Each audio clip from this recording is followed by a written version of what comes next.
ओंकार स्वरूपा सद्गुरु समर्था, ओंकार स्वरूपा सद्गुरु समर्था, अनाथाच्या नाथा तुझ नमो, तुझ नमो, तुझ नमो, तुझ नमो, तुझ नमो। ओंकार स्वरूपा सद्गुरु समर्था, ओंकार स्वरूप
आमचे आदरणीय सर्व मॅडम व माझा जमलेला पुरोहित परिवार, स्नेहांकित नमस्कार।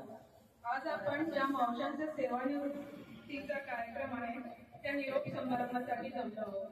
कितीही सुंदर सुखद असली तरी कुठेतरी संपणारी वाट असते, त्या वाटेवर चालताना अनेक सुखदुःख अनुभवलेले असतात।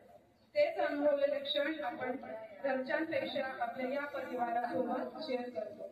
आपण प्रत्येक जण गतजन्मीने काहीतरी ऋणानुबंध असल्यामुळे जोडलेले आहोत। कोरेट हॉस्पिटल म्हणजे आपले माहेरघर आहे, असं जसं माहेर सोडवत नाही तसंच आपल्या जावंसं वाटत नाही, ते खरं आहे ना?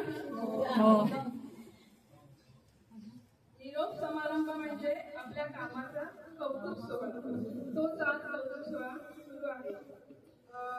प्रथम मी कल्पना मावशींबद्दल बोलेन। कल्पना मावशी इथे आले आपल्या माळी मावशींमुळे। माळी मावशी होत्या पहिले त्यांच्या आई। माळी मावशी खूप प्रेमळ होत्या, मॅडम म्हणजे काय खाऊ असू दे काय असू दे सगळ्यांना पुरेल एवढं आणायच्या, आणि तोच वारसा त्यांनी पण चालवला। मावशी कोणतं सण असू दे काय असू दे सगळ्यांना पुरेल एवढं त्या आणायच्या प्रत्येक सणाच्या वेळेला। त्याच्यानंतर त्यांचे एवढे कष्ट आहेत की सुरुवातीपासून त्यांनी मला वाटतं काय छोटे मोठे बिझनेस केले त्यांनी, पहिले मच्छी वगैरे करून विकून असं लहान मुलांना वाढवलं। तिथून विचुंब्यावरनं त्या चालत यायच्या, इकडे चालत जायच्या, त्यांच्यासोबत मी पण असायची, चालत यायचं चालत जायचं। आणि त्यांचं खूप म्हणजे कष्टाचं हे आहे। आम्ही एकत्र भारती सिस्टर आम्ही सगळे एकत्र जाऊन पुणे हॉस्पिटल भाजी घेतो, एक वाटा घेतो, मग एक वाटा आम्ही तो शेअर करायचो। असं म्हणजे दिवस काढून आता खूप चांगले दिवस आले सगळ्यांचे। आपल्याला इथे जे आपल्याला इथूनच सगळं म्हणजे श्रीकंठ झालं, इथून जे आपल्याला मिळाले ते ती पुंजी आपल्याला पूर्ण म्हणजे ह्याच्यापर्यंत पोहोचणार आहे की मरेपर्यंत अशी पुंजी आहे म्हणजे नुसती पैशाचीच नाही आहे, तर प्रेमाची पुंजी पण आपल्याला इथून खूप मिळालेली आहे, ती न संपणारी पुंजी आहे। नंतर शोभा मावशीचं पण तसंच आहे। तिने पण जे मिस्टर मुलं लहान असताना तिने तेव्हापासून सुरुवात केलीची कामाला, ती मुलांना वाढवलं, शिक्षण दिलं, मुलं पण तिची आता काहीतरी बाहेर देशात वगैरे एक मुलगा आहे, आणि तेवढ्या कष्टात आपल्या इथूनच म्हणजे सगळ्यांची सुरुवात झालेली आहे। जे आपली जी सुरुवात आहे सगळ्या म्हणजे हे शिक्षणाची म्हणा किंवा काय मुलांना इथून आपल्याला मिळालेलं आहे। माया मावशींचं पण तसंच आहे, त्यांनी पण मुलांना काम करूनच वाढवलं। मिस्टरांची साथ नसताना पण दोघींनी पण, शोभा मावशींनी पण आणि माया मावशींनी पण तसंच केलं। अंबिका मावशींचं पण तसंच आहे, त्यांना आहे साथ, पण ते पण इथून जे आपल्याला जी पुंजी मिळाली त्याच्यातूनच ते पुढे जात आहेत। नागनाथ मावशींनी पण तसंच केलेलं आहे की नागनाथ मावशी त्यांचे मिस्टर पहिले कामाला होते आपल्याकडे, त्याच्यानंतर त्या लागले, त्याच्यानंतर मुलगी पण लागली, तिला तिथे इथे येऊन त्यांनी शिकवलं, आणि इथूनच सगळे आपली जी पुढची वाटचाल आहे ती सगळ्यांनी केलेली आहे। आणि आम्हाला इथे जे काम करतो त्याचा खूप अभिमान आहे सगळ्यांना. पुरेत हॉस्पिटल आमची शान आहे. समाजात मध्ये आम्हाला मान आहे. ओळख काय ती आमची कुंपणा मूर्ती. कुठे गेलो तरी विचारतात मॅडम पुरेत हॉस्पिटल नाव आधार कार्ड पुरतं, पण खरी ओळख आमची पुरोहितांची.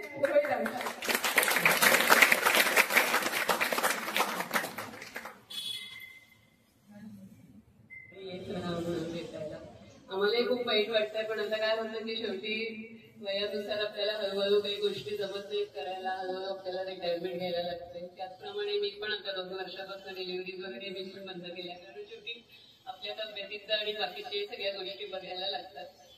ह्याच्यात आता काय पार्ट ऑफ लाईफ म्हणायचं हाही आपल्याला अनुभव घ्यायला लागतो.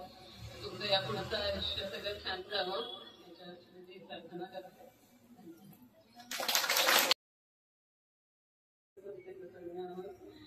Thank you very much. त्यामुळे खूप आमच्या हॉस्पिटलला खूपच मदत झाली. आता वी विल मिस यू आणि येत जा आम्हाला. सगळ्यांनी एकदम छान काम केलंय आणि कोणाविरुद्ध आम्हाला काहीच तक्रार नाही. आणि ऍक्च्युली सगळे पेशंट ऍक्च्युली बोलून मावशींनी म्हणजे ज्या सगळ्या मावशी होत्या त्यांनी एकदम सगळ्यांनी छान केले. ते सगळे वॉर्डबॉय होते ते त्यांनी खूप छान काम केलं. ऍक्च्युली हॉस्पिटल म्हटलं तर डॉक्टर वगैरे तर महत्वाचे आहेतच, पण बाकीचा सपोर्ट स्टाफ असतो त्यांचा खूप जास्त रोल आहे. सगळ्यांनी खूप छान काम केले आणि सगळे तुम्हाला मिस करू. तुमच्या आयुष्यासाठी सगळ्यांना ऑल द बेस्ट.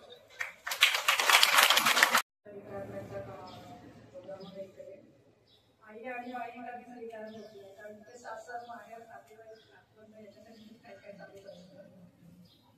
सरांनी सांगितल्याप्रमाणे खरोखर कौतुक आहे. आपल्या ते जे पेशंट येतात त्या मावशींचं खाणं दुसरं वगैरे सगळं व्यवस्थित आहे.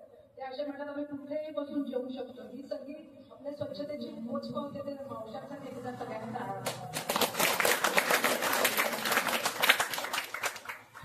मॅडम म्हणजे आमच्या समोर आहेत आणि ह्या सगळ्या आणि त्या पणत्या आहेत त्या प्रज्वलित असतात त्या आणि दिवे आणि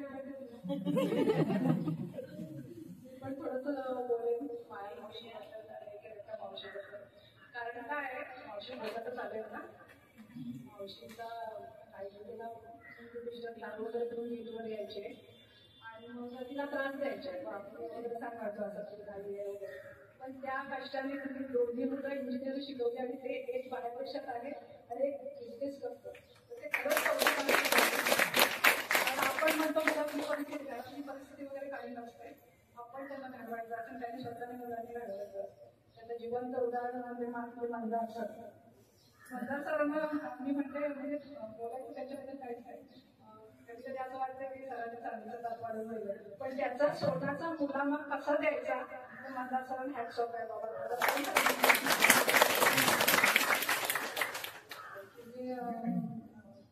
मावशांबद्दल पण काही शोभा मावशी पण खूप कष्टाने केले तिच्या इंजिनियर वगैरे पण कल्पना मावशीला मदत आणि खाण्याच्या बद्दल माई मावशींसारखी माई मावशी पण खूप प्रेमळ. तशात रात्री झोपून मला एकदा रात्री कल्पना येईल मी आमच्या हातात घेतलं आणि मी खाल्लं आणि सकाळी तुला मावशी काय दिलं होतं तुम्ही आता चिकटून दिलं रात्री 2 वाजता. तशा त्या प्रेमळ खूप. आणि एक मी सांगायला किस्सा मी बोलले साताऱ्यात नव्हती पहिल्या दिवाळीमध्ये तेव्हा व्हायब्रंट करायची आणि जिन्यातून उतरत होते. एका मुलाने शिट्टी मारली नाही भाग्यश्री म्हणाला. तर मी तिकडनं माळी मावशी धावत आली काय आमच्या मुली का अशाच का पडल्यात काय तुला शिकायला वाजवायला येतात. पण जी त्यांनी मावशीने तिथपर्यंत गेटपर्यंत गेले ते मुलं काय परत आलीच नाही. म्हणजे आम्हाला सपोर्ट असतो मावशीचा दिसताना रात्री आपल्याला असं आहे. दुर्गा मावशीने पण छान काम केलंय त्याच्याबद्दल काही प्रश्नच नाही. गुलाम मावशीला असं म्हणजे मी जास्त केलं बघायच्या आणि कारण का त्या जवळ राहायच्या. कधी आल्याकडे आपल्या हसमत कधी पण तिला यायच्या तर त्या जवळ राहतात. त्यांचा एक कोविडचा किस्सा मात्र त्यांनी माझ्याबरोबर शेअर केला. त्याच्यानंतर आपल्या कोविडमध्ये 15 दिवस हॉस्पिटल बंद होतं आणि नंतर 15 दिवसात आम्हाला सरांनी बोलावलं कसं असं कामाला सुरुवात केली. पण त्या सांगायला लागल्या खरंच सिस्टर की आमच्या घरी मुलं नातवंड कोरा चहा पिऊन शेवटच्या दिवशी आम्ही तेव्हा सरांनी पगार दिला त्यांच्यामध्ये पण माहीत पडते काय रडायला गेले तर सरांचं पण कौतुक आहे की कोविडमध्ये आम्हाला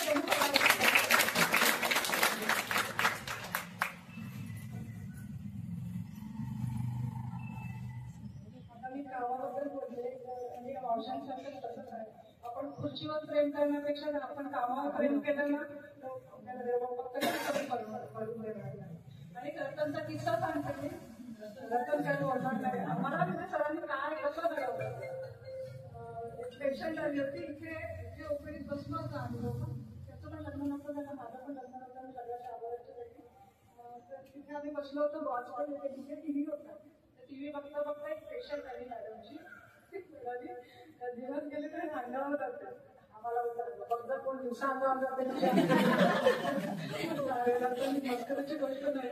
आणि विचारते म्हणजे असं आम्हाला सरांनी घडवलं. त्याबद्दल सरांच्या मॅडमच्या आता आमची आई पण सांगते, माझी मुलगी आहे ना पुढे हॉस्पिटलला सुनबाईची ओळख करून बरोबर ही टीचर आहे राहिलं असते काय माझा नाही मॅडम सर किती चांगल्या. आणि तिथे पण आपण सांगितलं माझी मुलगी आहे जाती आहे त्याला पटकन सांग. आणि तिचं ते नी रिप्लेसमेंटचं ऑपरेशन झाल्यापासून तर काय तिने 3-4 पेशंट इकडे पाठवलं.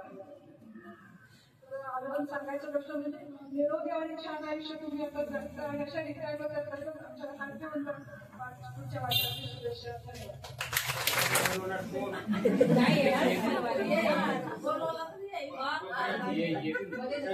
छान काम केलं. तुम्ही भाग्यवंत आहात की आजचा दिवस आज तुमचा रिटायरमेंटचा कार्यक्रम व्यवस्थित चालावा म्हणून महाराष्ट्रामध्ये सगळी हॉस्पिटल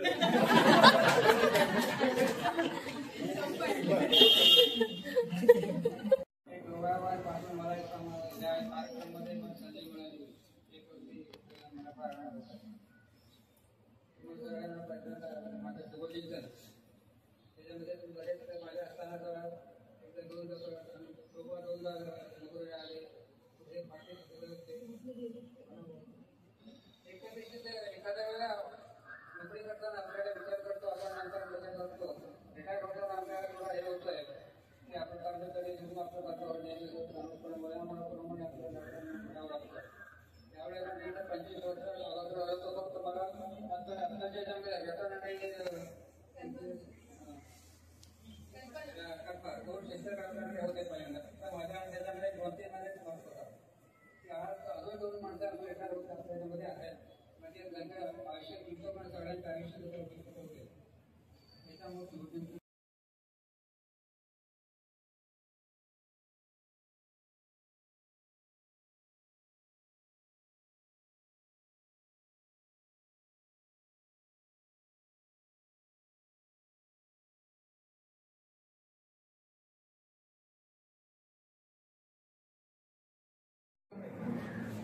प्रत्येकाने एक एक घ्या.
मॅडम तिकडे बघा समोर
स्वाती मॅडम